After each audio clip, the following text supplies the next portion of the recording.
Moikka! Tänään me maistetaan tällaisia pajunkissan pallorae. Ja sit ne on niinku tällaisia. Ja tässä on makuna niinku mansikka, minttu, laimi, mango.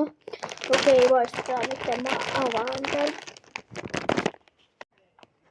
Okei, mä sain tän nyt auki. Niin mä maistan ainakin nyt minttua.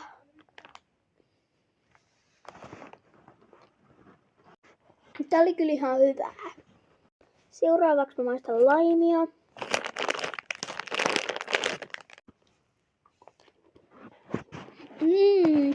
Tää on tosi hyvää. Sitten mä maistan mansikkaa. Tää on tosi hyvää. Mango.